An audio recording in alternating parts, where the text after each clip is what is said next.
Good afternoon, good day, good evening, everyone. This is Captain Gaurav Rana from Sea and Beyond. I'm the founder of Sea and Beyond. And with me, I have Captain Amresh Jha. And welcome to all of you for this webinar to discuss on opportunities in marine agency and beyond. So, in the right flavor of going beyond, we are not just going to talk about just marine agency opportunities over there, but agency and beyond. And if you see our videos as well, you'll see that we're not just about sea, we are sea and beyond, both Captain Amresh and myself. So welcome everyone, and thank you for joining in this webinar. From C and Beyond side, I'll also have Prateek and Disha who will moderate or who may, do a DM to you in case it's required. All right.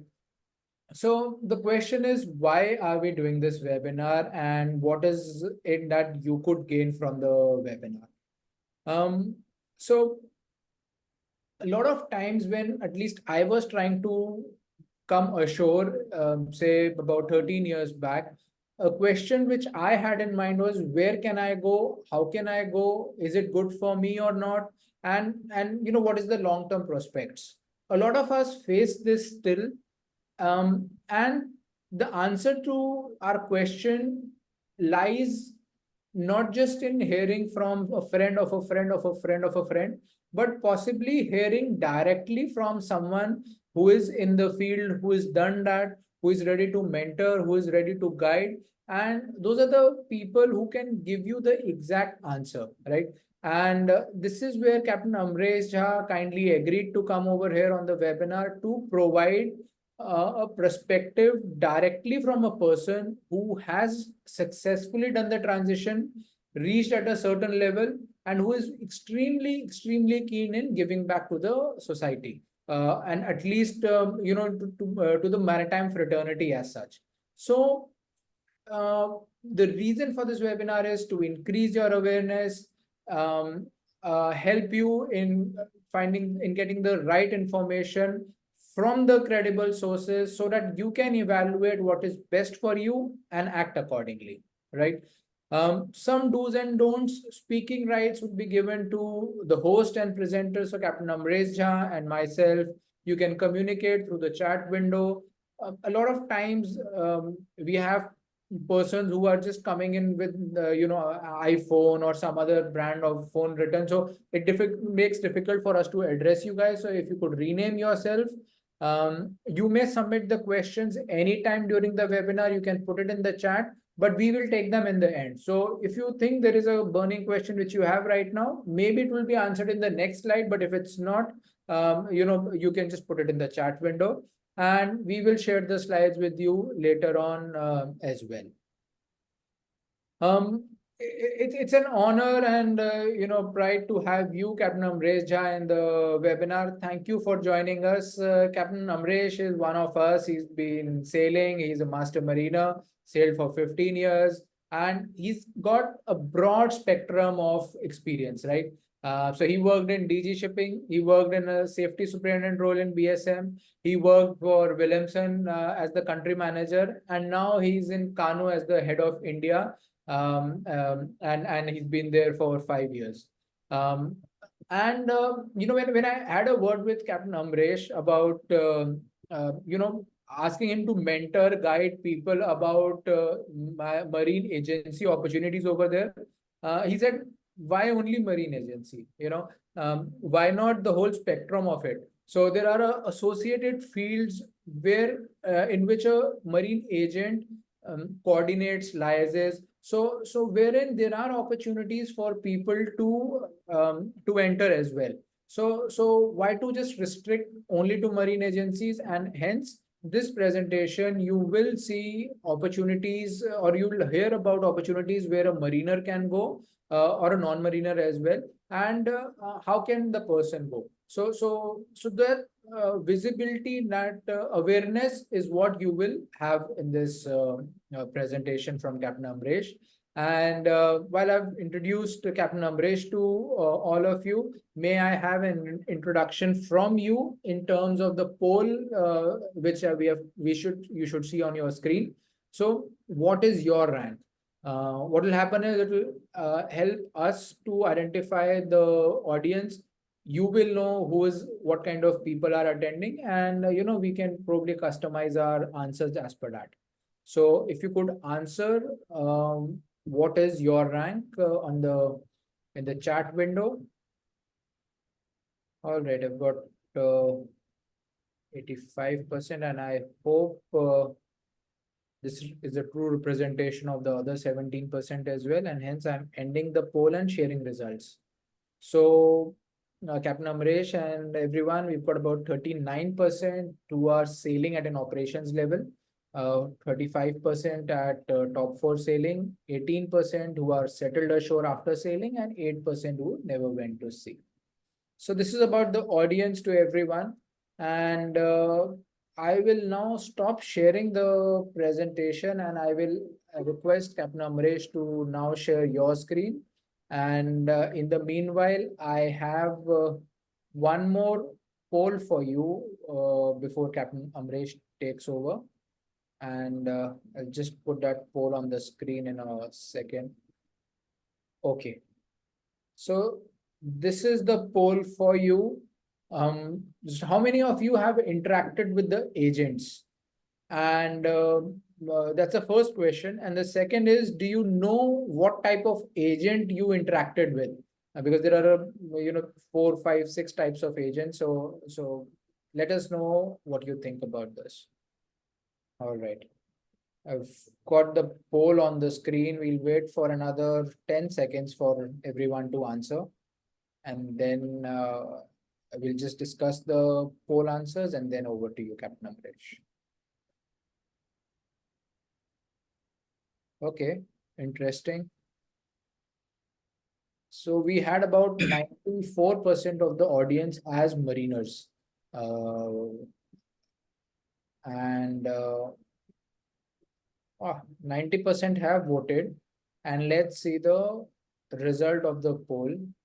So, Captain Amresh, about 48% have never interacted with the agent, 35% have, and 62% of the people wouldn't know that what kind of agent would they have interacted with, an OPA, CP, or there are different types of agents, right? So yes, here we go, and this gives you a little bit of a view, Captain Amresh, on the understanding on the kind of audience. And over to you now, sir. Thank you very much, Captain Gaurav. Can we, 1 minute, yeah. So, I think the start has been phenomenal. I can see about 100 people participants already. And I think more than 90% has already participated in almost all the polls that you have conducted, Captain Gaurav. It is good to have the audience feedback, and at least since it is webinar, we don't see them personally. So good to have their background known. So most of them I can see that are from seafarers background. Only 8% have not been into the sea. So it is good that they have at least been in and around sea background. So since the last question was about if you know about agency, and I think more than half, I think 48% has said that they are not aware of which agent they have used, right? Correct. So just to start with, then it's basic to start with what is an agent? What is the definition of an agent? I think it's an ideal way to start, and our fortunately our slides also start with the same thing. So more or less, we were expecting this kind of feedback. So just to start, what is an agent? When we say shipping agent, and these terms are more often than not every time we use whenever we approach any port, call agent, check with agent, see what agent is saying. Even if it has to be with some stores to be supplied in emergency, check with the agent if it is available in that port. Some surveys are to be arranged, check with the agent if it is possible. Anything and for everything, if a vessel is arriving on any port, the first point of contact invariably has to be an agent.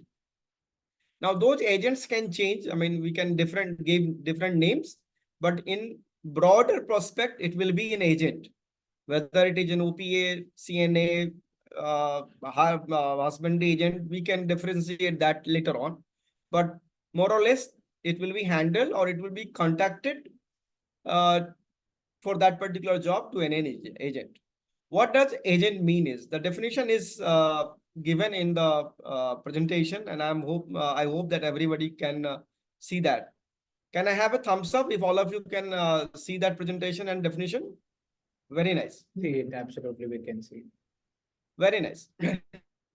So it is basically, in a nutshell, we can say that agent is nothing but an eyes and ear on ground for the principal whom he or she is representing. So principal could be anyone. It could be owner, it could be charter, it could be a manning agent, it could be a technical company, it could be a supplier, it could be owner of a cargo, anyone. They can work as a principal, and they, on their behalf, they can nominate agent to handle on their behalf. So it can be if any person engaged on behalf of the owner, charterer, or operator of a ship, or of the owner of cargo in providing shipping services is known as an agent. I hope this is well clear and everybody is now at least aware what is an agent looks like or what is an agent known as. Okay, can we go to next slide now? Before we deal with this slide, I just want to say one very important information to all of you. Probably it could be new to most of you. So there are mainly, broadly, there are two types of agent that we deal with. One is tramp agent and another one is a liner agent. But we don't, in a practical word, we don't hear these terms, tramp agent or liner agent. We just hear agent. And then when we say agent, then it comes at full agent, protective agent, OPA, husbandry agent, like that. It is divided in subcategory. But actually, all this comes under tramp agent. When we say tramp, means what? Means a vessels which doesn't have a fixed route. So today, vessel can come to Mumbai. Tomorrow, she can go to Singapore. Day after tomorrow, she will be in Hong Kong and then maybe Brazil. So it is not a fixed route. So when a vessel does this kind of route, it is known as tramp shipping. And therefore, at different places, the owner or principal needs a different agent or maybe the same agent if they have the office. But it is impossible for an owner to have their own office on all these locations for a vessels which are in tramping. Impossible. So therefore, the role of an agent is very, very important. So when we say tramp agents, means we are basically meaning those agents which are working as a full agent, which are working as a protective agents on behalf of ship owners or charters, or husbandry agents. We will deal separately on a liner part in the different slides. Right now, we are dealing with tramps agents, which comes broadly under three types. So there are three main ways where this agent can act. And right now, what we are addressing is the tramp agents. So what are the three ways that an agent can act is a full agency. When we say full agency, is mainly commonly used as charter's agent, in which basically he will be responsible for entire cargo operation, bringing the vessel in, taking the vessel out, means inward and outward clearances, and the cargo related clearances. When an agent is doing this kind of job, we, in a normal terms, we tell he is a full agent of this vessel. Because most of the time, they are basically taking care of your inward, outward, and entire the cargo related thing. What else is left is sometimes you may have some stores, some supplies, some crew changes.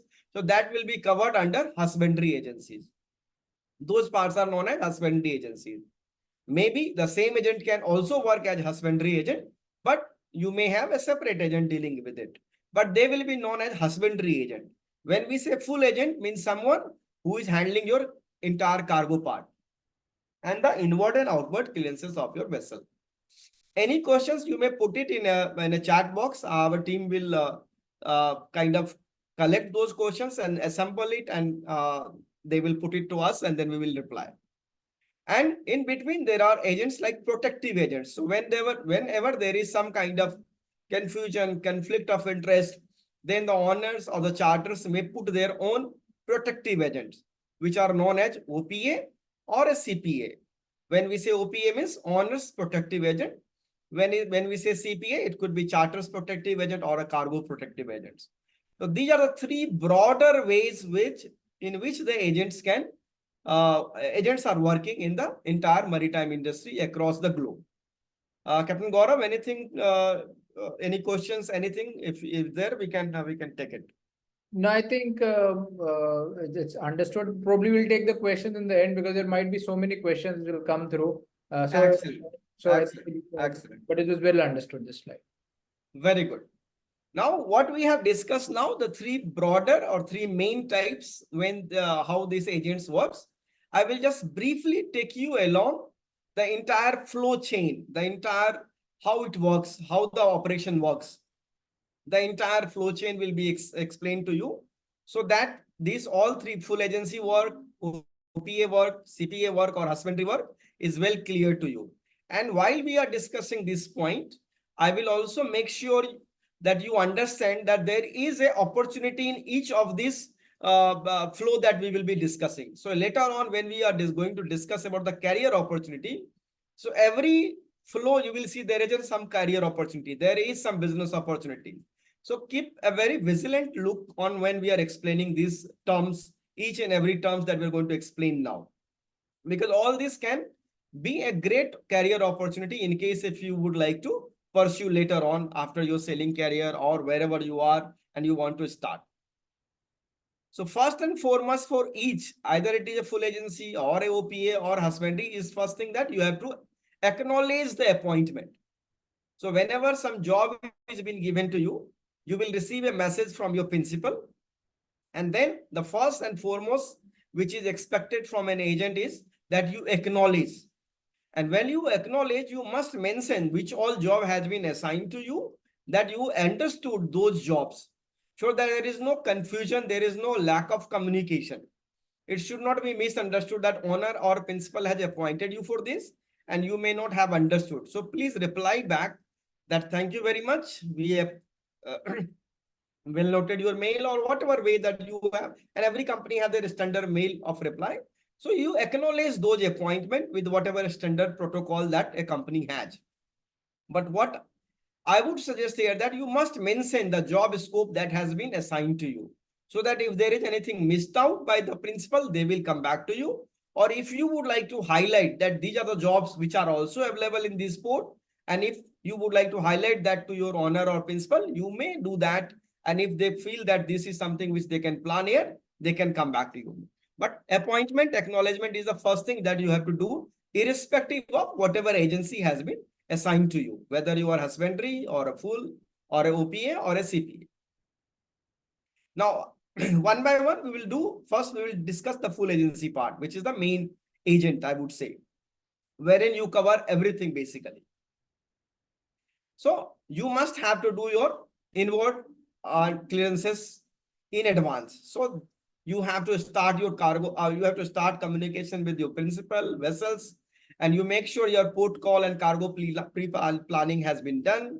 Your arrival arrangements has been well arranged. And once you have all the emails, documents in place based on the vessel's call, you get all your inward clearances done, and your vessel will come to berth for load or discharge whatever cargo operation that has been assigned to you. Once the vessel is at port, you will ensure that monitoring of the vessel operation, you will keep updating your principals. And then once all the cargo operation is done, then the departure formality has to be done, pilot has to be booked, port payment has to be done, NOC has to be obtained, and then you will get your PC from the custom department, and then you hand over those PC and vessel will sail down. This will come under your entire operation, will come under operation. So here, this entire communication started with your inward to the departure of the vessel. The team which generally will work here is your backend team, which will communicate with the principal, your boarding team, which will go on board ship, carry on the inward and outward clearances, your custom team, which will work with the custom for all the documentation part, and then your vessel will sail out. Once vessel sails out, your accounts team will come into the picture, and then they will take care of your disbursements account. So when you receive your bills from the port, tugs, and other services, whatever has been performed during the port call, all has to be assembled, and your team will check, and then your finance team or disbursement team, depending upon the company's procedures. Some company have a separate team for disbursement, and they will send the DAs to the principal. Principal will evaluate those DAs, and then accordingly the payments and final procedures will be done, and the file will be closed. So when we acknowledge this appointment, the file call, generally we say call number. So vessel call number will be generated into the system. And I'm talking, when I talk about system, means all the big company will have their own software. They don't work on Excel or something like that. So they have, like we as a Kanoo, we have a Kanoo port interface KPI. So we log in to the system, which generate a new call for a new vessels or for whichever port, and then those calls will be active till the time the disbursement account is closed. And in future also, if there is something to be seen, we can just go click there, and entire details will be visible to us, including all the SOFs, all the NORs, BLs, and the disbursement account. So we all can have a look, and we can even give access to our customers. They can also have a look, depending upon the agreement that we have with customers. So this entire flow chain is the full agency. Now, this is the main work which an agent does.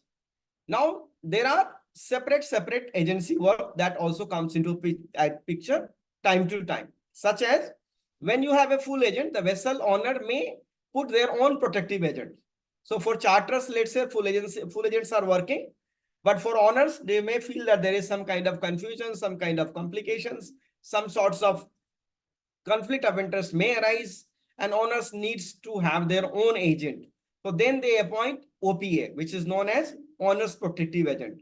Again, the flow of work will more or less remain same, in which you will acknowledge the appointment.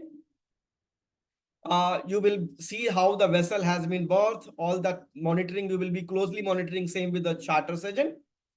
You will check the BLs, that everything is in order.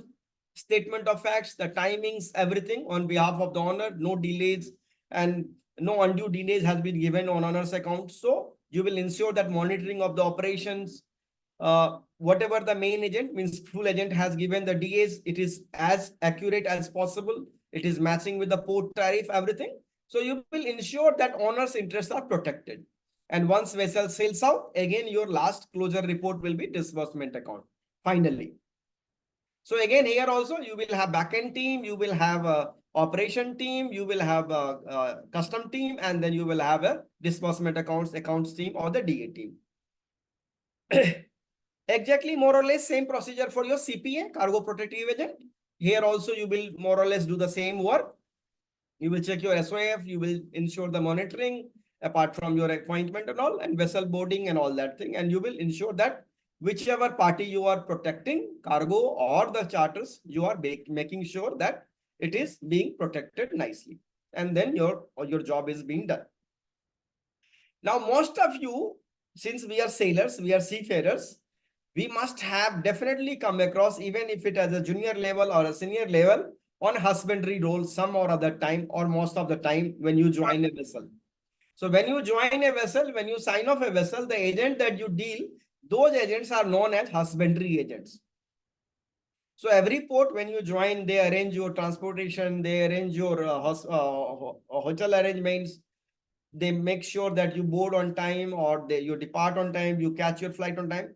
So those agents which are dealing with you, those are known as husbandry agents. Again, a lot of coordinations here required, because based on the vessel's stay at port, they have to inform the manning company that you please book your crew to arrive or depart. So accordingly, your visa and everything has to be updated. So those things will be taken care by your husbandry agent in coordination with your manning company. Even the cash to master, bunker delivery, meet and greet, crew medical assistance, launch services, spare parts, disbursement accounts, everything will come under the husbandry. These are all services which will club under the husbandry agency. Now, each and every item that you see here, the cash to master, is again a great career opportunity, I would say, especially in country like India. There are very few companies which are into this business. The reason being that RBI is very strict and only the RBI authorized company can come into this CTM business. Agents cannot do it directly. No agents in India are allowed to do the cash to master business. It has to be done by the RBI authorized company.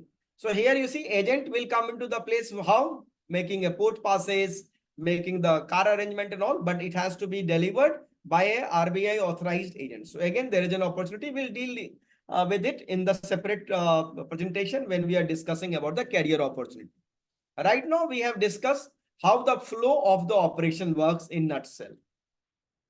I think it should be clear to all. If you have any question, we can take it at the end. What we have discussed was under the tramp agency, in which three broader way that agent work. One is full agency, one is OPA, another is the husbandry. Now we are going to discuss about the liner shipping agency. In liner shipping, what is the difference is, in this, your trade routes are known, your ports are known, more or less dates are also known. You will know when your ship is going to berth, when your ship is going to depart, which port you are going. So all these routes are well known to your shippers. And in this case also, it is impossible for a liner shipping company to have their own offices all across. So what they do is, they appoint an agent, and in this case, the agents are known as general agent. Why general agent is that? Because they will remain an agent for that particular liner till the time this agreement is valid. So they will enter into an agreement in which they will have all sorts of whatever the rights and the authority has been given to an agent, including sales right, whatever marketing, everything will be given to a general agent. And those will be covered under the agreement. And accordingly, the general agent will perform on behalf of their liner company. So this is entirely different ball game from what we have discussed so far. The main difference here is that in this, general agent does a lot of marketing for their company. I mean, for their principals. And they do cargo booking, they will book container, they will take a heavy lift, they will do freight forwarding also. So a lot of work that they do on marketing work they do on behalf of their principals, apart from what exactly the other agents were doing, like inward, outward, port clearances and all that thing. So liner, the timing is again is very well prescribed, well in advance. The shippers, potential shippers will know that these are the timings when the vessel is coming. So they will keep the cargo ready. General agent will have entire data well in time. So this is how the general agent works. So in this general agent, you can very well say they are like a principal itself. They are not only an agent, they are also like a principal itself. They will have almost all the authority in which principal could have worked on, as if they would have their own company or their own office in this country. So I think this is also clear now. Captain Gaurav, anything? Sorry, I was on mute. Absolutely not. I mean, it's absolutely clear. Very nice. Okay. This must have been very, this topic that I'm discussing must be very new to, could be very new to most of you, because when I came into the agency business, it was very new for me. When I came to agency work, I joined Williamson. I was a country head for Williamson, and there we were representing Birchie. Birchie is one of the top ISO tank company in the world. They are in top 4. The biggest one is Stolt, and one or two more, and then Birchie. I think they're having 30,000 around tanks now all across globe. So when we joined, when I joined, we were doing around 50 odd or tanks in and out. And when I left after 3.5 years, we were doing almost 500 tanks in and out. So almost 10, 50 to 500. So almost 10 times, right? 100,000% percentage of growth. So this is the growth that I have seen it, and this is the growth exactly India is also saying it. Lot of ISO tank business is available in India. A lot of people are already doing it. There are few seafarers also in this segment, but most of them are non-seafarers and they are doing very good. And I personally feel there is a huge opportunity for seafarers in this segment because if you have sailed on ships, especially on chemical tankers, it is very good. Because what I have felt is that when it comes to technical knowledge, non-seafarers lack. They are good in sales. They are very good in marketing as well. But when it comes to technical, I think probably we as a seafarers, especially from tanker background, will have an edge. So this is something, another area which I feel that if you guys are interested, you could probably learn more about it and get into it. And the good point is that Maharashtra and Gujarat is is the center of entire chemical industry, especially when it comes to ISO tank. So most of the chemical industry belongs to Maharashtra and Gujarat, and more than Maharashtra, it is Gujarat. So we are sitting right now in Mumbai, and there are plenty of ISO tanks company working in Mumbai and Gujarat. So this is something which I feel that one can go deep into it. I have given a brief idea how what is the market size in India for next 5-7 years, and I feel there is a huge opportunity here, if at all, especially in technical side, that if somebody would like to pursue it. Now, again, this agency works also something like very similar to general agency, in which the ISO tank operator, such as let's say, for example, Birchi will have an agreement with Williamson. Now, only Williamson can do their marketing in India, for example, or they can have 2 or 3 more company wherein they can have an agreement that you can also market it. So let us say that company X will have an agreement with company Y, and X will do entire marketing in India. They will take the cargo booking, they will book the slot on the vessel, and they will give the tariffs and everything on behalf of principal. And more or less similar to general agent, and they will carry forward the entire passage. Again, when the empty tanks will come, they will do the cleaning and they will do the inspection, surveys and everything. If there is some repairs to be done, it has to be done. If there is a classification surveys to be done, those things has to be done by the agents which are working on the behalf of principals. And again, like a ships also, tanks also have 2.5 year of survey, 5 yearly survey, like that. So you have every time there is some or other job. So there is a huge scope for different types of agents and different types of surveys, and people are really doing very well. And I see there is an opportunity for seafarers here also to get into this segment, which I feel there are very few people are in this segment now. Now I'll take a break for a few minutes, and if there is something which regarding agency, we can take 1 or 2 questions now. Otherwise, we'll go get into the career opportunities section. Whatever way, Captain Gaurav, you feel is right. No, sure. I think let's take a poll at this point of time. Yeah. And let's take a poll on how many. Let me just put the poll first. So, how many of you have thought of making a career in marine agency? Have you thought of making a career in marine agency? No. Yes, but you didn't have a lot of knowledge. You tried but were not successful, or you didn't know that as mariners, you can make a career in agency. You have opportunities over here. All right, I've got about 81% of you. Let's wait for a couple of more seconds and then I'll close the poll.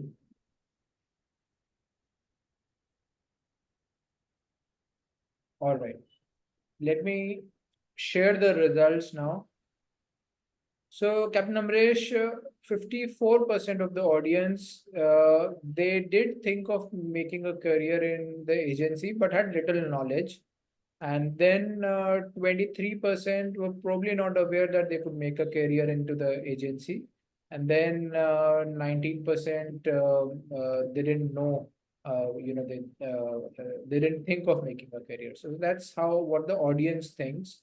And maybe if you could probably explain about the various career opportunities in further more detail within agency and beyond, as you had written, then maybe we can take up the few questions which are there on the chat as well. Excellent. Captain Gaurav, I must agree with the poll here, because when I came ashore, the agency was not in my mind. Hmm. I started with IRS, then went to Digi Shipping MMD, and then joined Bernard Sultan. All was like safety quality or surveys or inspecting port state, FSI, as a class surveyor, as a DG surveyor. But agency was never in a kind of prospectus, and I was never imagining that I will get into the agency, and neither I was meeting any seniors also who were into the agency.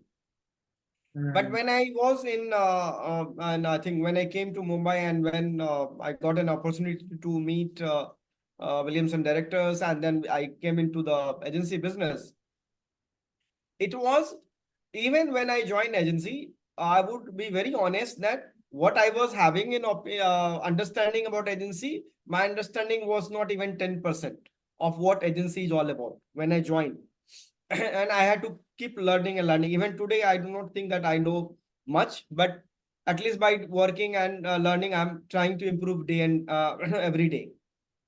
But at least when I joined, I was not at all, because when I worked as a master or as a surveyor also, or as a when I used to go on ships, we used to see, okay, agent means inward, outward, and they come, they do crew change and all. But actually, agency role is much beyond that. That is what we are going to discuss here. That it is not only the inward and outward cleanses. This is much more than what we see an agent are doing, no, behind the picture, and they are actually the backbone, I would say, for the commercial shipping. So when it comes to the career in shipping, I would say that if at all it is, I mean, if you like to, if you are someone who like to solve the problem, if you are someone who likes challenges every day, new challenges every day, I think you can consider agency as one of the potential career ashore. Okay, so we'll now take it one by one.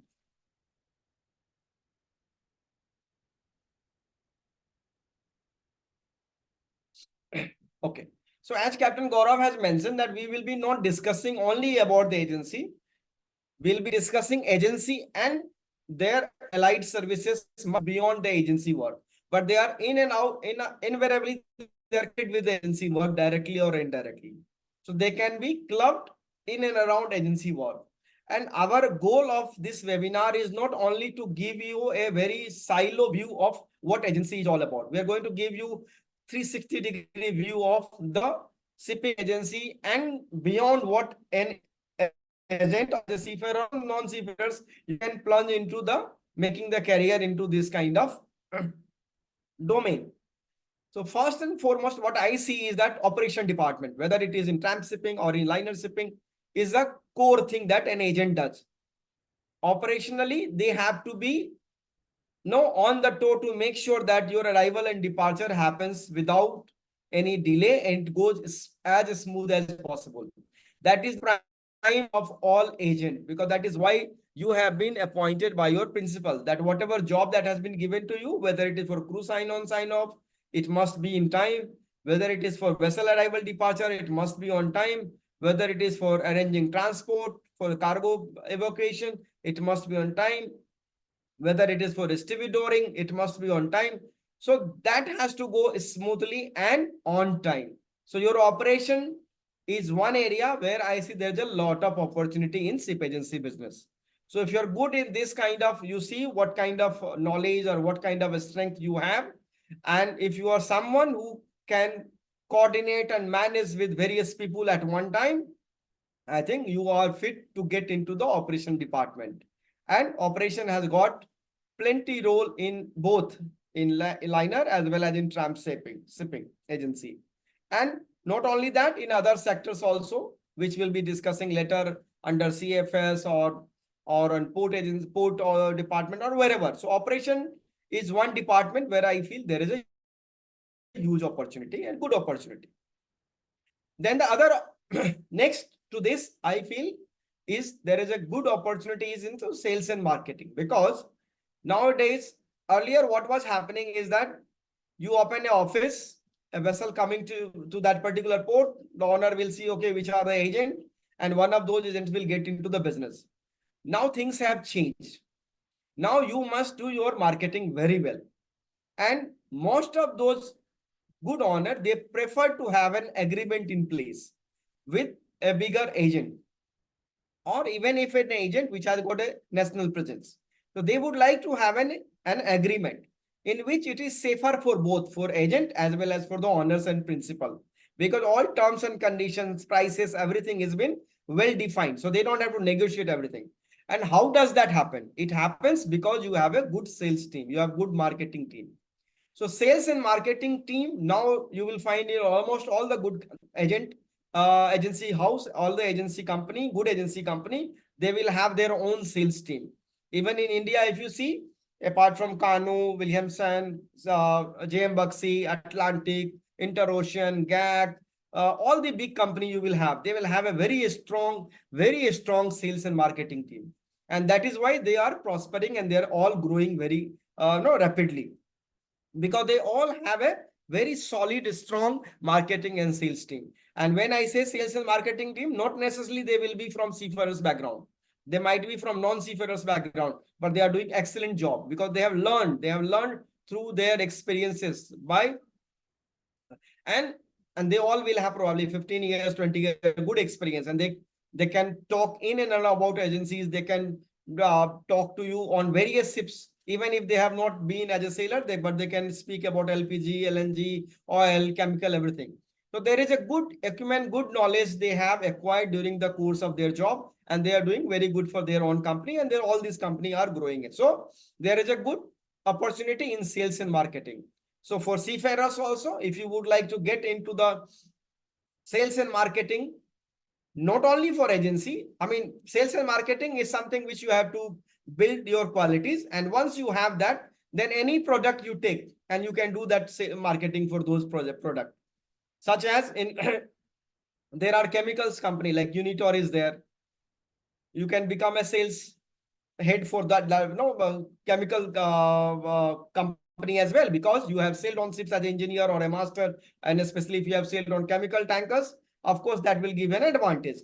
So these are the opportunities, these are the options which are there when we work on ships. When we were working on ships, we used to do hold cleaning, we used to do hatch cleaning, we used to do engine room cleaning, we used to do auxiliary engine cleaning. So we used to do, we use lube oils. We have done a lot of bunkering at many places, but we never realized that this could be one of the opportunity wherein we can go and ashore and we can start our career in that segment also. We have used so many chemicals, Unitor bottles, we used to see, gas bottles we used to see on ships. But when first time when I came ashore and when I joined Williamson, I understood, okay, Unitor belongs to Williamson. They are the owner of Unitor. So it was news to me. And then I was in charge of entire India for entire Unitor thing. So I learned everything, even though I had seen on 15 years on my ships, but I was hardly having any knowledge. And at least I did not have this key. This could be one of the business I could get into, or I can see that there is a career opportunity. So reason of highlighting this is that when you go on ships or when you are working anywhere, so everything that you see, there is a knack that we all have to develop, that this is one opportunity. If something is of your interest, you can start learning more about it, and then you can probably see if it is fitting to your frame of your mind, the way you are developed yourself, then you can plunge into that kind of business. Same goes for paint, stores and all. So sales and marketing, if you have that knowledge and expertise, and you have that kind of ability, get into agency marketing, you can get into the lube oil marketing, paint marketing, marketing, chemicals, you can get into the provisions, store supplies, and number of things. So what knowledge is required? You have to have acumen of sales and marketing, and then whatever product is of exciting you, whatever product you think that I can be better fit, you can take that and you can start your career.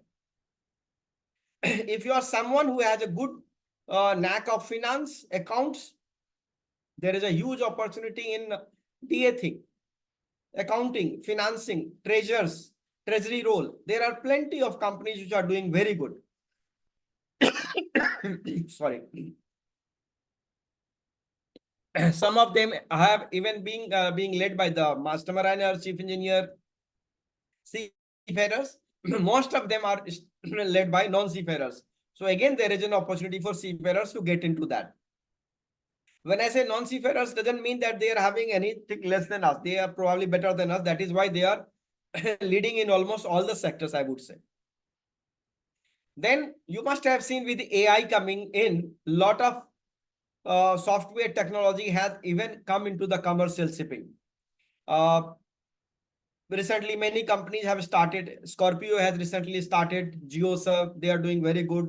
There are many other companies which are into these IT businesses now, even in India. And abroad, of course, there are plenty. So this is another opportunity. If you have interest in getting into the software, getting into the artificial intelligence, so you can make software for those companies which are providing agency work, which are providing manning work, which are providing technical work. So you can make software for those companies and they can become your customer. The best part here is that these are once you have sailed to any company, the business is there for a longer time.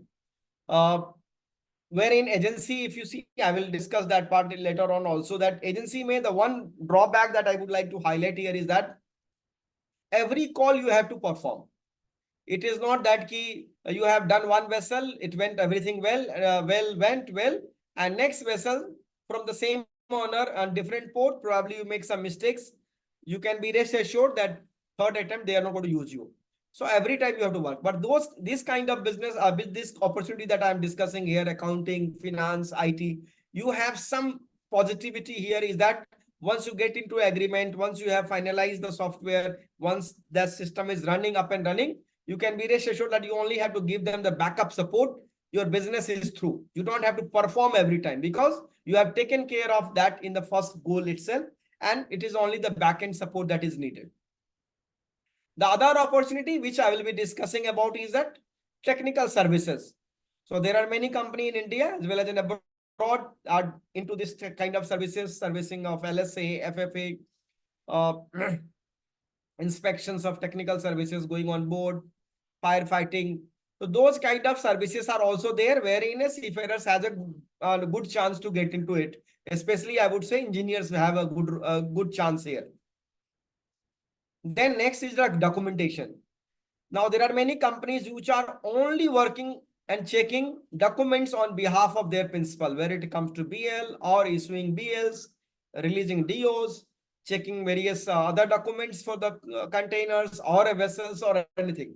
There are many companies, I won't want to name here, but there are plenty, and there are still a lot of requirements, even in India, I would say. So there is an opportunity here as well if you are interested in getting into the documentation thing. Now, general agency, I have already discussed under the liner trade.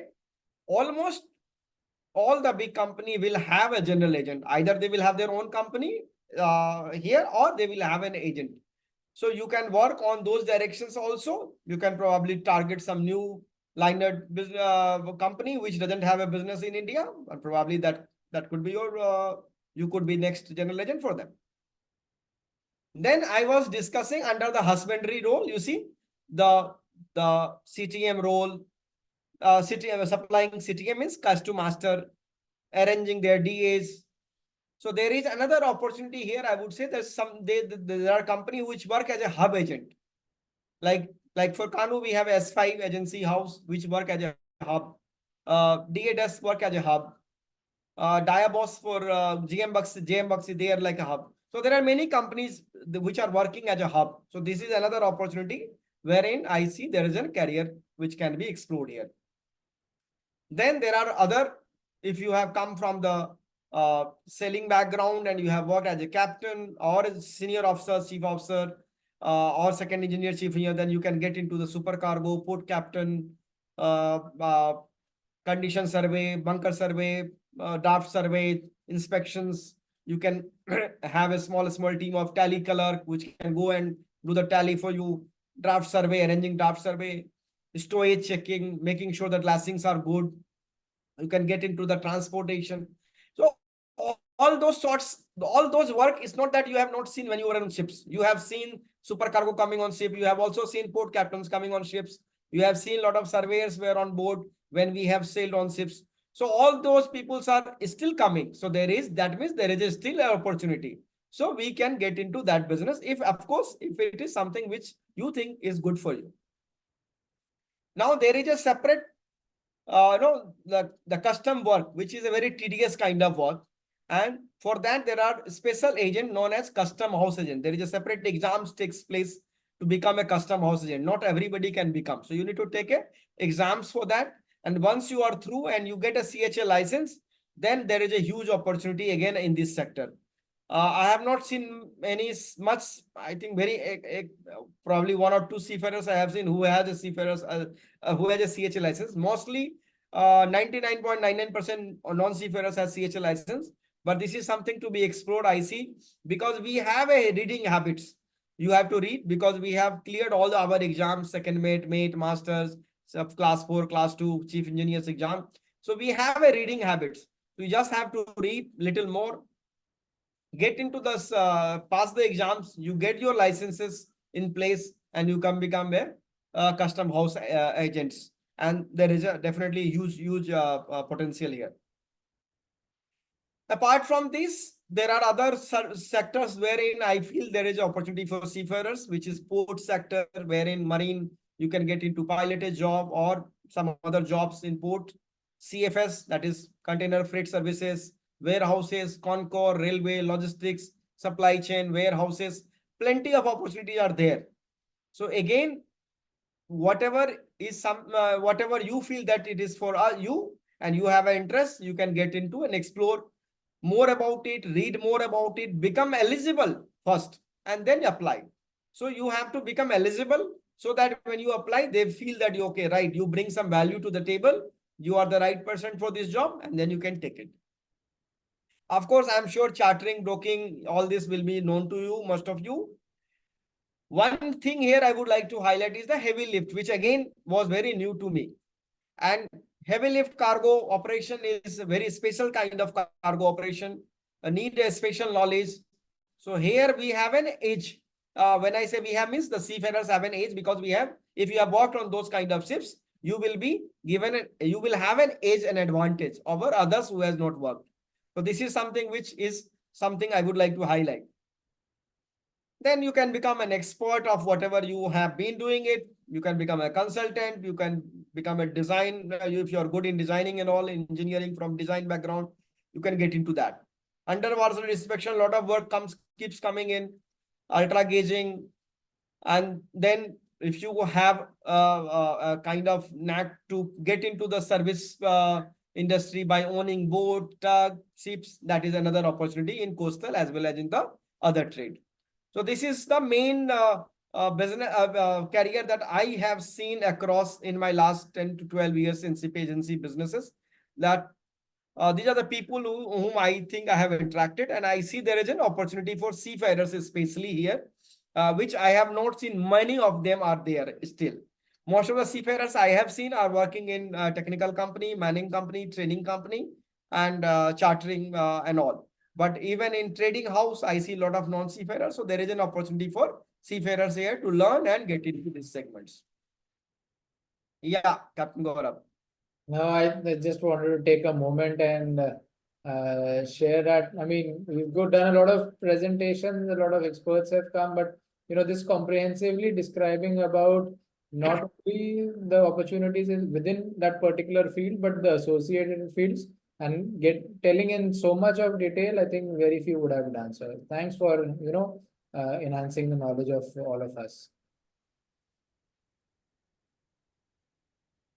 Here you want to add some poll here, skill, knowledge. Right. Okay, this I will. Let's do it after this. Yeah. slide, then we can. Yeah.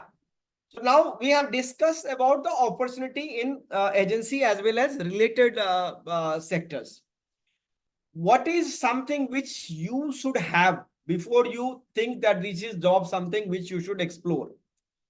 There could be many, but few things that I have seen and I would like to highlight that to all of you, that make sure that this is very demanding job. Sometimes it is more demanding than while we were sailing, because here the time is very precious and it is not only the money, and everybody has to make sure that their work is being completed within the same time frame. You cannot have a different time frame from different people. So within the time that vessel arrive and from the time vessel arrive till the vessel depart, you make sure that you are coordinating with all the possible stakeholders that are assigned for this particular ship, and make sure that everybody is satisfied and everybody's job is being done on time. If one or two of them is not done, you will be rest assured that next time you're not going to get business. So just imagine how demanding it is. So it could be 24 hours of port stay and could be 10 odd jobs which needs to be carried out. So just imagine how good pre-planning you have to do well in advance. So it's a highly demanding job. And every day you will have a new job and new demand and new challenges. Time is definitely very precious here. So just don't say time is money. No, time is much more than money here. I was discussing this point in last slide also, that every time as an agent, you have to perform. Your one mistake can cost loss of business to the company. So, and when you go on ships, you are representing a company. And when you are representing a company, you are representing everything and everything is at stake. So you make sure that you are representing very well whichever company that you represent, because your one mistake may cause loss of entire business. The other thing which I have seen mostly, which is something continuously it has to be improved, that when a principal is calling us from abroad, let's say US, Japan, Korea, wherever it is, they are calling for certain answers. They are not in a kind of position to wait and okay, you will check and. So whatever job that has been assigned to you, and when your principal is calling to follow up or to get a feedback, try to have as much as information with you is possible. Because if you tell them, okay, I will check, I will let you know, probably this is not something which they have called you for. So if they have called you, make sure that you have given the right people number so that they know that whom to contact. And even as a leader, even if you are not directly involved, you should have a basic knowledge of whichever vessels you are handling and which customers have assigned you for whichever role. And then you can give them a brief knowledge. And if it is a detail, you should be able to connect your team on call and make sure that those informations are given at that time only, preferred as much as possible. If something which really needs to be checked, if it's something which really needs to be investigated, fine, you can always tell them, I will investigate and I will get back to you. But if something which can be given immediately, please make sure if you know it, you give them. If you don't know, you should know which team member will know. You add that person on team call and then you provide the information. What else I have seen here is that your relationship. When we work on this, we don't give more focus on relationship, building networking. I think that is the right time you start your building your relationship. We always say your relation on board ship stays only till gangway. Don't have this conception on mind. Because I have seen in my personal growth, this has helped. And my relationship with my chief engineer, my masters when I was a cadet, when I was a second mate, master. So those relationship, when on whatever rank I was, with my superintendent, with my manning head, with class head, with AMSA, with USCG, with different PSC, Paris MU, I have made good relationship with them when I was sailing on ships. And whoever was coming on ships or wherever I was going, even for courses or wherever. So it has helped me. And I find this has helped for all those people whom I met and who are doing very good in their own career. So good relationship will always help you. At least to first break, it will definitely help. And After that, it will work on your talent, on your ability to perform. So keep building your relationship right from your first ship, wherever you go. Make sure that you have a good, very good relationship. Make your networking strong in across the globe, because it is a global business. Tomorrow you never know who is selling with you as a second mate or second engineer or chief engineer. Tomorrow he will be honor or she will be honor. She will be heading some big company. Who knows? So keep building those relationships. Tomorrow you will be the someone whom people would like to come and meet. So I think this is something which will definitely help you in generating first business. Later on, it will depend upon your own performance and abilities to continue. As a seafarers, I have seen we are blessed to have a good leadership qualities, because the atmosphere teaches us well in advance. But this has to continue. And when you come ashore, the different sorts of leadership qualities are required, and you need to acquire those leadership qualities. You have to keep building those additional knowledge and qualities that is required for the job that you have been taken care. You will be taking care of. And lately, I would say you are good as your team. So build your team which are focused, which are consistently performing, and which are giving result every time that you are expecting from them. So this is something which I would like to highlight when you are entering into this kind of businesses. So you need skills, you need knowledge, and you need good amount of experience, and all together when you put into the action will definitely make a very successful career in this domain as well as any domain that you would like to take it up. Yeah, Captain Gaurav. No, I think understood, Captain Amresh. We'll probably take the poll after this slide as well. So people know Okay, about this, and then we'll take the. very nice. So definitely we all have certain knowledge and experience and the qualification when we are into the shipping business. We will have our COCs. Apart from that, when you come ashore in whichever field that you would like to take go, I can tell you very clearly that knowledge that you have acquired on ships will help you till certain extent, but it is not going to help you much, especially when you can come into the marine agencies or in technical or technical services or in commercial shipping and all. You need to acquire a lot of new knowledges for commercial shipping or for anything that you find that your selling knowledge is not helping. So I have two ways of putting it across.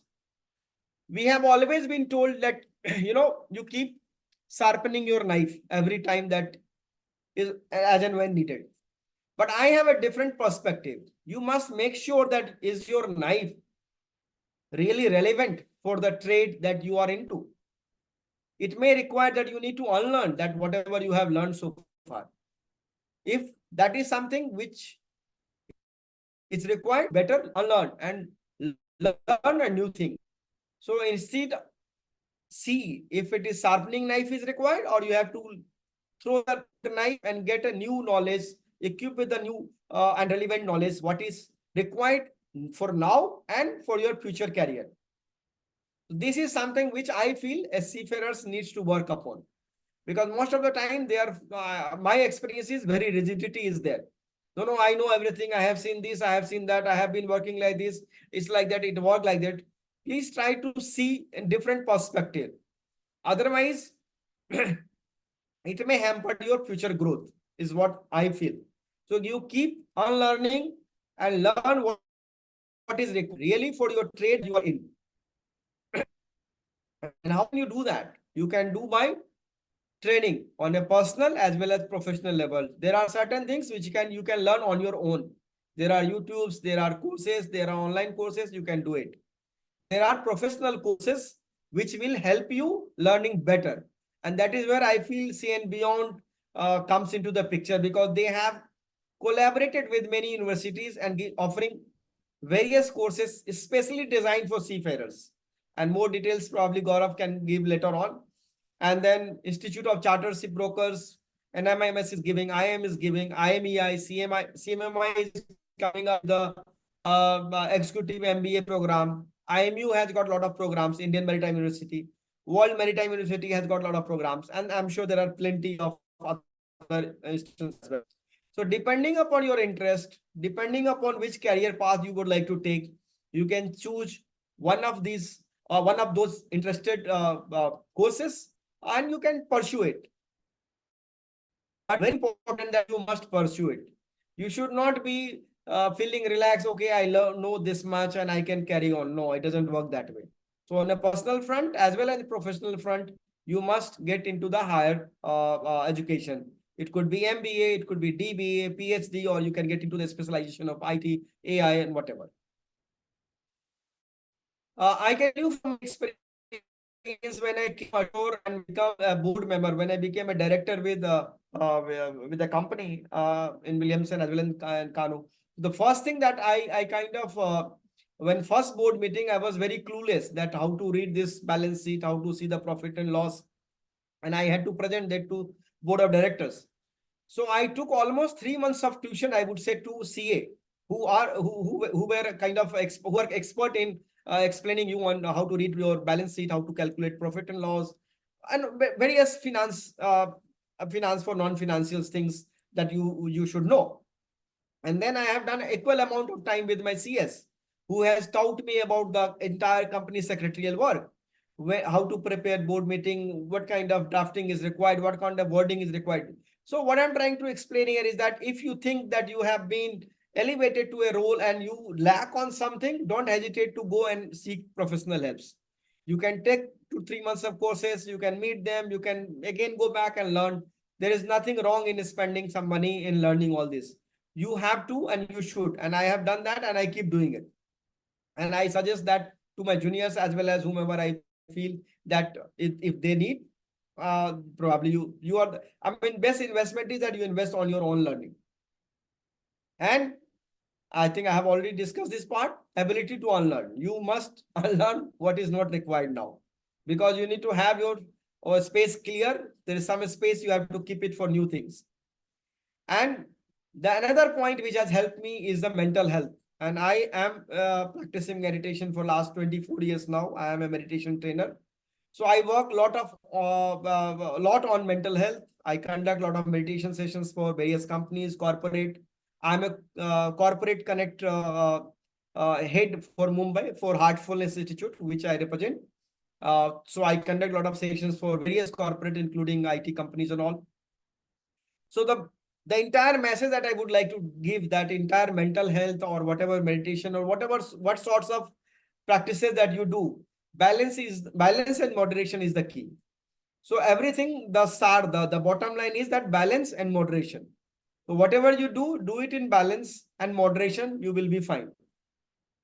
And if you are the lucky one who is doing it what you like, then you are blessed. If not, then you have to start liking what you do.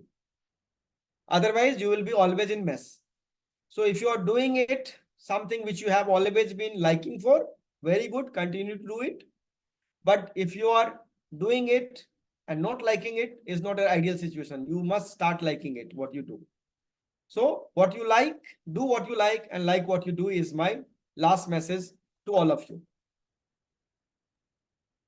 I love the last message. If you don't like what you are doing, start liking it. Yes, that's Nice. the key.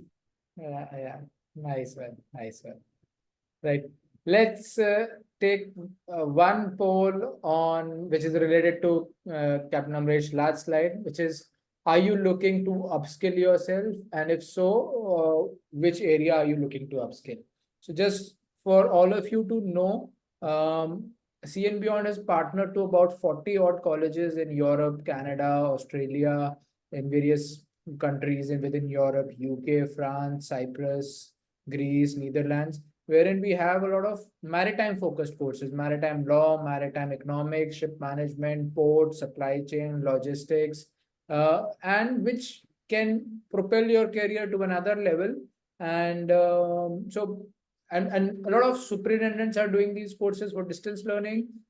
People who want to relocate to another country, or people who are looking for full-time courses, they are doing it. So in case you need any support in upskilling, These could be certification programs as well, or these could be long-term programs which are 1 year, 2 year, or mostly 1 year because they'll be at experienced professional level. So do write to us on education@cnbeyond.com and maybe we could support you. I'm looking for a few more answers over here. We've got about 70% of you who have voted. Okay. All right. Let me end the poll and share the results. So yeah, about 84% of the audience do feel that they're looking for upskilling, and 12% are maybe. And the areas where they're looking to upskill mostly is commercial shipping, 53%.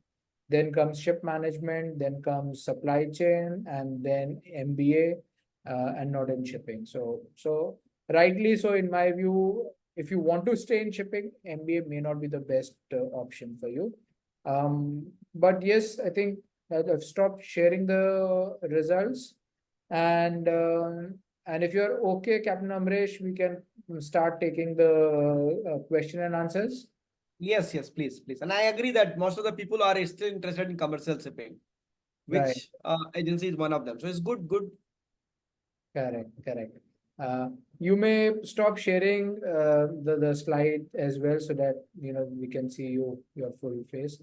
So before I open the question up for everyone, I have a couple of questions for you, Captain Amresh. And yeah, I won't let this opportunity pass.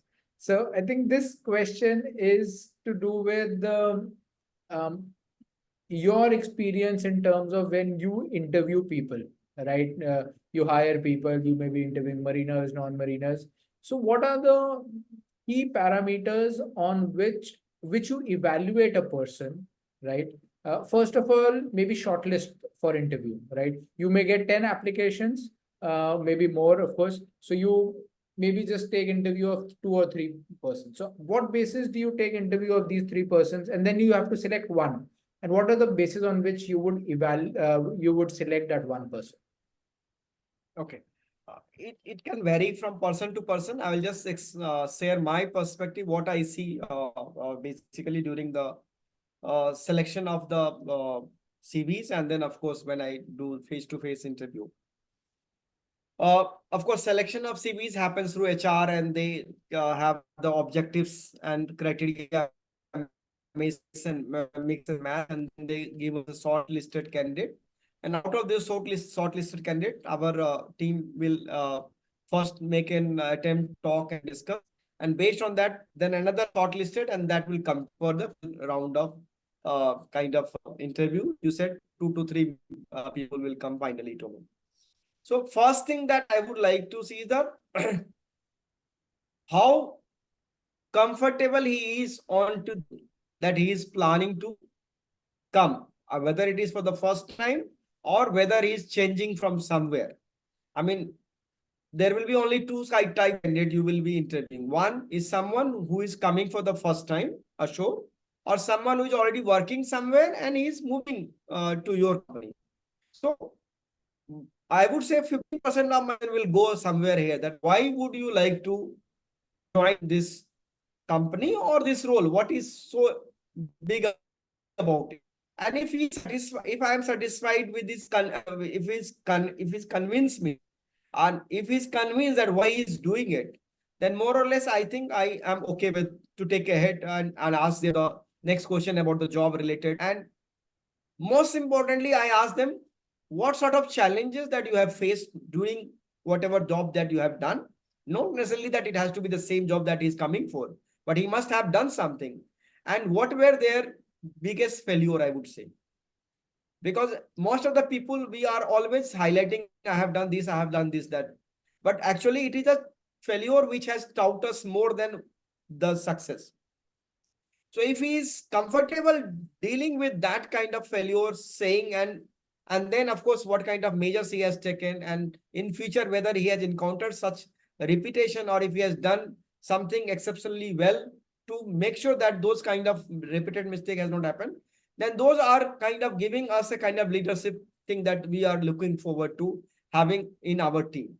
So we don't want to have only a people who are always having a success. We also want to have someone who has dealt with failure and he's come up, bounced back, and re-established themselves or himself and herself and come back. So these are the 2, 3 things which I would want to see in that candidate. And apart from this, how good he is in communication.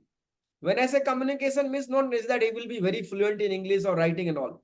He should be true to what he's saying. He should not just say, no, I want to join and then I will do this, do that. And after 6 months, he's come, no, sir, I got better and I'm not leaving. So he should know that why he's moving. He should have the credibility on what he's saying.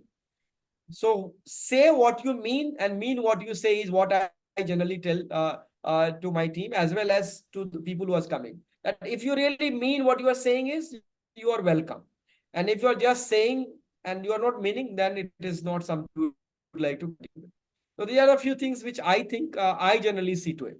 Apart from your academic and this and that, which can, as I said, if you are willing to learn and if you are total available to job, everything can be taught.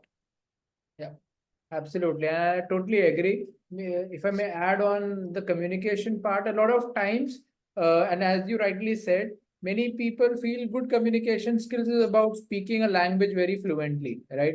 And as you rightly said, for me also, good communication is being able to get through a particular message in the most clear and concise manner. And Exactly. so yeah, I totally agree on with you, sir. And thanks for answering the question. I'm sure this was probably, people would have wanted to hear from you. Let me take a question from Sophie, and he had written the same question earlier in the chat as well. And he was that his earlier question in the chat was that how can he come ashore? He's a third engineer, and how can he come ashore and how can he connect to agencies and try and see about the job opportunities as well. So most of the company, I would say big company, they have a job portal in whether it's a Kanoo Shipping, Williamson, I'm sure Atlantic, Jambuxi, everybody will have a career portal in their website. So either you will have an opportunity presently which is available will be on website, or they always ask you to send the CVs to a designated mail ID. So you send it and their HR team will definitely get back to you. Plus, Exim is one magazine which you will have a lot of, if it is related with agency, I'm thinking about an agency related thing, you will have in Exim a lot of advertisement comes. There's a news magazine Exim, you can see there as well. Adding on to that, what happens is you could also get into recruitment companies like C and Beyond. Exactly. So what the only advantage over there is that we are partnered to say JM Bakshi, Samsara, InterOcean and other companies. So whenever there is an opportunity, we will have it over here and you don't have to go at 5 different places. That's Exactly. the advantage that have. Exactly. And in fact, you will also help them in designing their CVs, which company is looking for what should be given, what not should be written, all those things. Because generally I have seen the seafarers coming ashore, they still write their CDC number, their sailing days, sailing time, and all that thing, which probably is not needed for shore job. Sure. No, I think makes sense. Then I had the question from Captain Rakesh, and his question is, what is your edge on hiring selection, whether first timer or already? Okay, I think what you prefer is, I assume Captain Rakesh means that would you prefer to hire someone who's first time coming ashore or someone who's already ashore?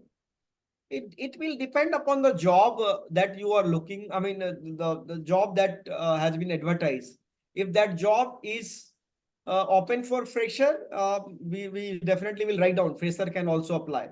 If that job will require somebody already having 10 years of experience in that domain, if it is a country specific role, country role, or branch manager role, definitely a fresher may not apply. May not be a right candidate to start with. But there are plenty of job a fresher can start with in agency as well. Sure. So it depends on the role that is available. There is no certain preference on whether it is a fresh out of sea or whether it is experience. It depends on the role availability. Is that correct, sir? Yeah, exactly.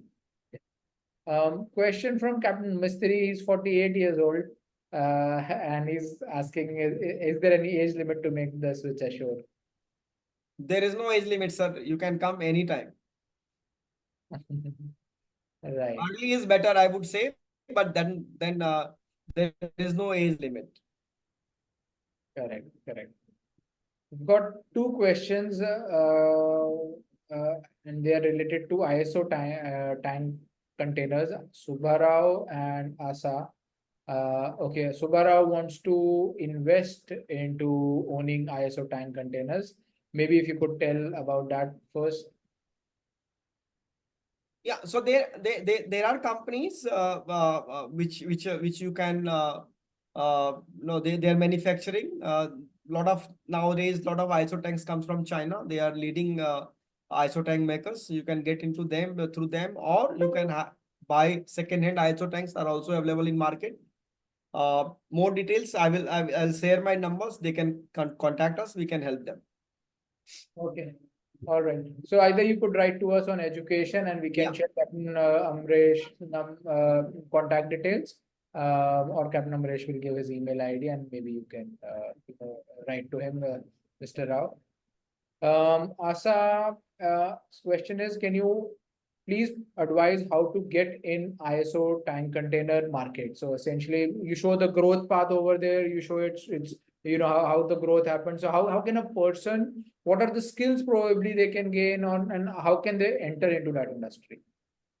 So see again, ISO tank business, I would suggest again three types. One is operation. If you want to go get into the operation, so there are ISO tank yards available in India, right? And as I said, when I say India, mostly I would say in Maharashtra as well as in Gujarat. So you can become a yard manager.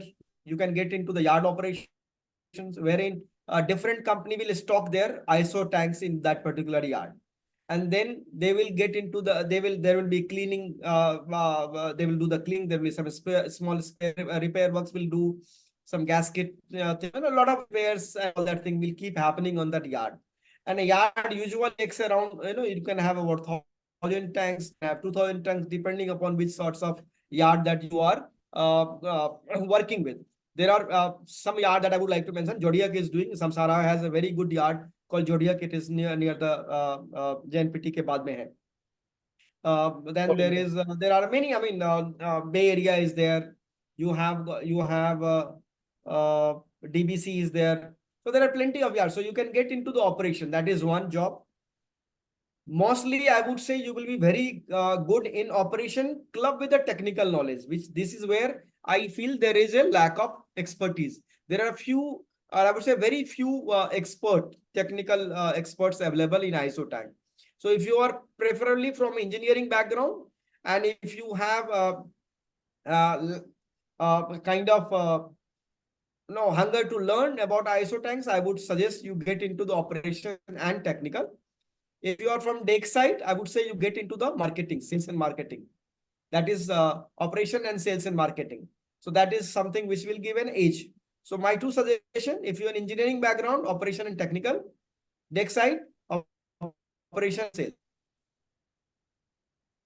Okay, makes sense, and I agree to it. So recently, CN Beyond is hiring, and a few companies they are looking chief engineers to technically manage their yards. So it could be your CFSs, it could be their port equipments. So not shipping assets, but also shore assets as well. They need chief engineers to manage that. Right. I've got a question from Rajat, and uh, so we mentioned about all the agency segments which we have, and you gave a very good presentation, Captain Amresh, of all the agency segments, which is the most suitable for a deck officer to work, and what are the chances of getting selected? Can you repeat, Captain? I was in a call, so I missed. Sure. So, Captain Rajat's question is that of the different agency segments which you showed, right? General agency, containers, different in tram. Which is the most suitable for a deck officer to work and the chances of getting selected? So if you are from a container background, I would say liner agency is good. Liner agency, especially sales and marketing. If you are in general from dry ships or liquid ships, tramp agency is the best. Right. So, I mean, we right now at C and Beyond have about 3 vacancies wherein we need people who are either a chief officer or a master and who are looking, who have an experience in container. And if they would want to get into either a CFS role or handling a liner agency, we need about 3 people to work in Mumbai. So in case any one of you are interested, you can write to us on maybe you can write to us on education, and one of us will then connect you to the right relevant recruiter as well. Excellent, excellent. Right. Captain Rakesh, I guess your question on how to get more details on ISO tank has already been answered. Sachin's question is he's working with a ship management manning company. He has a sailing background, and how can he get into an opportunity into the agency part? Again, I mean, same route. Either you connect with some headhunters who can probably select your CV and forward it to the right wherever the opportunities are, or else you can start searching on your own as well and apply wherever you think that there is an opportunity for you. Okay. I think Sachin also what Is required, I would say. Right. No, I think just one more point, Sachin, is that as one of the first things which Captain Amresh mentioned is, and what he looks in the interview is, why are you looking to enter into this particular sector, right?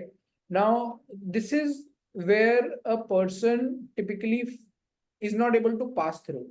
Now, can you make a strong case for yourself by saying that, you know, this particular so agency has a lot of coordination work, agency has a lot of growth, and you have the relevant skill sets, which is say communication, which is networking, which is operations, and you have done these particular 2 short-term courses. So can you make a story for yourself wherein you say that you as a company require this, I have upskilled in myself in this, and I have a keen interest to bridge that gap, to add value to your company. Can you make that story? Can you make that very strong case for yourself? If you can make that case for yourselves, I think many companies will hire you. You may not need a headhunter as well, but you can just approach. Correct me if I'm wrong, Captain Amresh. No, perfectly. Just one thing, I just add to what you have just said. When I said, I want to see that would like to join. Basically, what I mean is that what sort you have taken on yourself. That, okay, fine, I would like to move on. I would like to jump or I would like to change. But have you taken any sort of effort to prove that? Have you taken any kind of courses? Have you done some assignments? Have you done some sort of small assignments or anything to prove that you have taken some effort? Then it makes your case very responsible. That yes, what you mean by saying it, you mean it. So what you say you mean is basically this: that you have proved that you have taken an interest doing it, but since probably you may not have got better opportunity, this is what you have got. Now you would like to explore in a bigger company. So those kind of effort is always appreciated when you go in any kind of interview. So whatever role that you are looking for, whether it is an agency or in manning or in management, I would say that you equip yourself first, become eligible before you kind of apply, is what I think is the right way to go about it. Absolutely, and I totally agree. And this is something which C and Beyond is partnered to about 130 companies. We send them mariners, non-mariners, and a lot of them. That's the feedback which we receive from a lot of companies that the person may have not researched about the company, may have not researched about the role. The main reason for him to switch is make more money or make spend time with family, which may not work. So how can you add value to the company that you are going? If you can answer that question in a convincing manner, the chances of you getting selection increases. Um, Right now, Captain Gaurav, we are starting a new office in Haldia, and we are looking for two, one as an assistant manager role and one as a boarding officer. And I'm open to for boarding officer. I'm open to for a new, fresh guy also. That's But nice. then, as I said, please come forward and just explain to me that you want to start this. It should not happen that I give you an opportunity and tomorrow, no, sir, I don't like now, I want to move. When you have wasted your energy, your time, my energy, my time, and of course, the company energy and time. So if Yeah. any one of you are interested in getting into agency, experienced, you can join as assistant manager role. Fresher, you can join as a junior executive, a kind of thing. So we do have an opportunity in Haldia. So if you are around from that side, you may right well as apply. Probably not suitable for someone from Mumbai, but yes, if you are from Kolkata, Haldia, you can drop a mail to me and I will definitely call you for interview. Great, great. Good to know, Captain Amresh. Nice. So Amit, I guess your question has also been answered, but both Amit and Sachin, maybe you write to us as well. We can also try and help you into getting into operations or other roles in shipping as well. Captain Alok is asking the best course for supply chain management. Well, you can do what you can do for sailing. We are partnered to a few colleges which have a distance learning program. And if you write to us, Captain Alok, on education@cnbeyond.com, we can tell you a few courses. But Captain Amresh, if you have any courses in mind, maybe you could also suggest those courses. Now, if it is, if you are interested in supply chain management, there are good universities available in India as well as abroad. You choose one of those good one. I don't want you to do it from any small or a university where probably it is just for the namesake. So don't do any courses for the namesake, is what my advice is. Whatever courses you take, please give 200% of your efforts to do that, because then only it will make difference. Otherwise, just it adding as that I have done MBA in supply chain management probably will not have any value, because the moment you will go for an interview, you will be exposed very well, because they will ask you questions seeing your qualification, and then you will say, okay, no, I have done from this and then I have not done. So your starting, interview starting will be from a very, you will be on backward foot. So you will be kind of always defending yourself.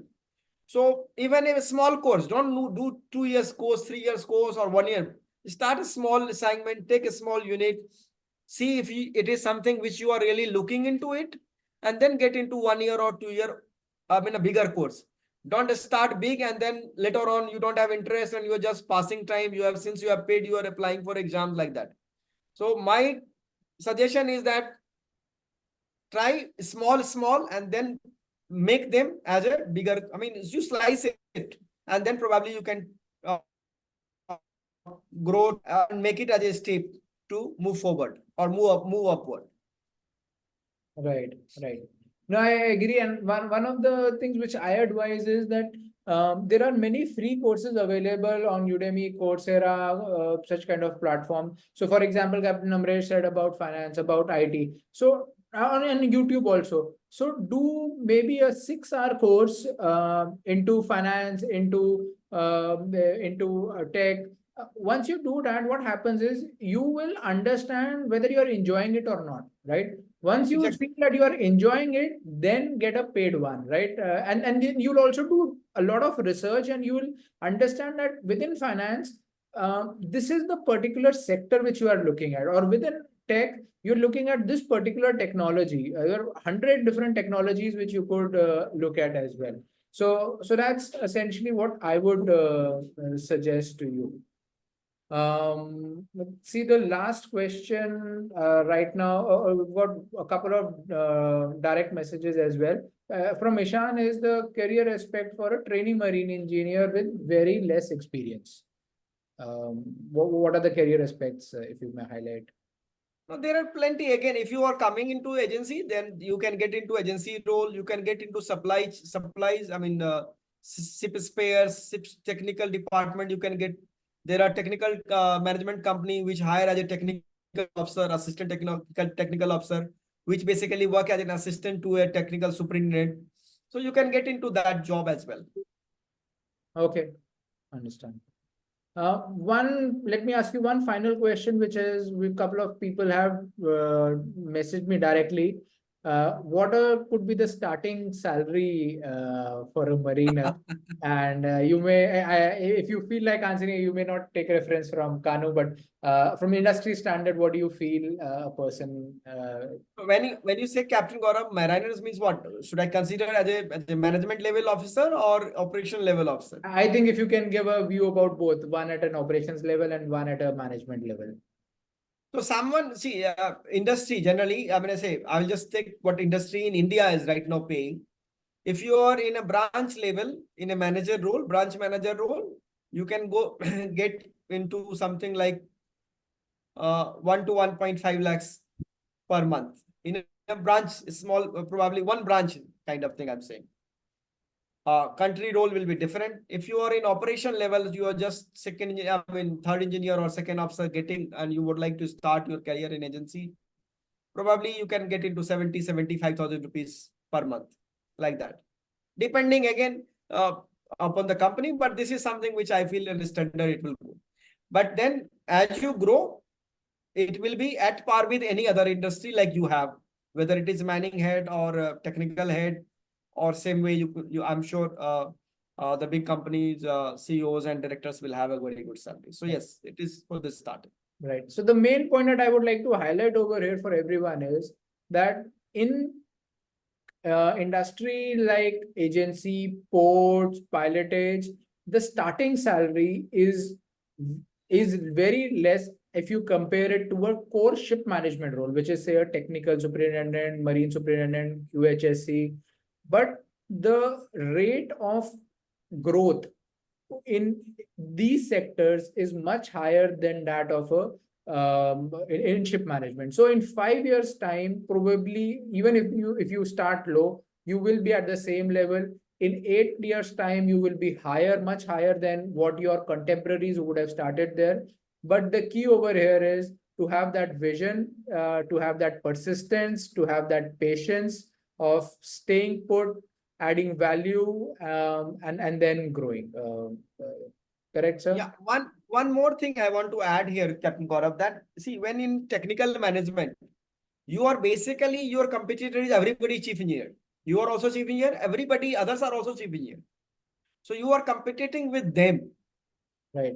Right? Plus, you will have a very less chance of doing marketing, because you will be too occupied with your own vessels, your own assignments, that you will have hardly time to do marketing for the company. Correct. Ultimately, the business has to come to that company. Right. And so therefore, you may join at a higher salary. You competition will be always to the peer fellow chief engineers, who is ex-chief engineer and all. Plus, you will be so busy that you will be not getting much time to probably attract business for your company, because you will be always in operational role. You will be troubleshooting and solving and all. Correct. Absolutely. The highlight that I would like to here do is that in agency, you will have very less competition if you are having that age, and you will have enough time to do marketing. So you can, you can make sure you will be visible very soon. If you have a talent, you want to put everything together, and you want to do it structurally, your present your case, and you want to, because every time you're going on ship, you are basically marketing yourself. Every time you are going on ship, even for a husbandry role, suppose you have gone, you can see which kind of BL it is, which kind of cargo it is, who is the shipper, from where this cargo has come. You will have resources of end number of information. Now, how you are using those information in agency is the key. And if you have that knack, and if you have that commercial acumen within you, you can stand really far within no time. So this is where I would like to highlight to all of you, whoever is coming, whether it is a junior role or senior role, if you have a knack of distinguishing the opportunity which present, and every vessel you will have different opportunity, because every vessel carrying different cargo, from different crew, from different background, different management. So many informations are available, which probably is only one sector, I would say, is giving you so much of marketing material without doing any research. Without doing any research, you are sitting on top of so many marketing material. Now, how you are using it is will depend will kind of distinguish yourself from others. So Right. I feel that competition probably is less here, and you have more chances to grow if you are really working hard. All right. All right. All right. Makes sense, sir. I think let's take the feedback poll, and there have been queries on getting to how do people connect with you. If you can write your contact details, then maybe they can apply to your this thing, or if you want them to apply to us and then send it, we can do that. In the meanwhile, I will just launch the poll on feedback, and this is for everyone. Do let us know what your expectations were. They've got 3 questions over here, and in case you wanted something else in the next webinar, please write that in the message window as well, so that we can improve as well. So I look forward to all of you, advising us on the feedback of the session, please. I've written my email ID here, so anyone would like to in a chat. Otherwise, you can send your detail requirement to Captain Gaurav and his team, and they will direct it to us. All right, great, great. Right, we will share the recorded link. We'll put it on the YouTube. Give us time till Monday evening, and then we will share the recording of the video as well. So in case any one of you wanted anything extra, anything which we missed, please write it on the chat window. This will help all of us to improve ourselves as well. We've got a good 82% participation in the poll, and let me share the results as well. Most of us, the expectations were met and the session was useful. A couple of guys who was probably we were a little short, and I look forward to really hearing from you on where we could have helped you, and that will really help us to improve as well. And yeah, I think that's pretty much it from our side. Um, Thank you, Captain Amresh. We planned the webinar for an hour 15 minutes. It has gone to almost 2 hours. Wow. And we still have about 65 odd people in the webinar. So really, thank you for keeping all the attendees glued to the screen. It's not easy to have a virtual session and still keep people engaged. Thank you so much for that. And thanks to all the participants as well. You were here, you asked questions, a very engaging audience. And look forward to keep on engaging, keep on helping, keep on improving. And thanks everyone. Thank you, Captain Gaurav, for this opportunity. Thank you, and thank your team, CN Beyond, for organizing such a beautiful webinar. Thanks all the attendees who have attended, participants. I think it was close to 100, and even now 50% is there. So thank you very much, and look forward to you soon. Bye bye. Bye. Absolutely. Thank you. Bye.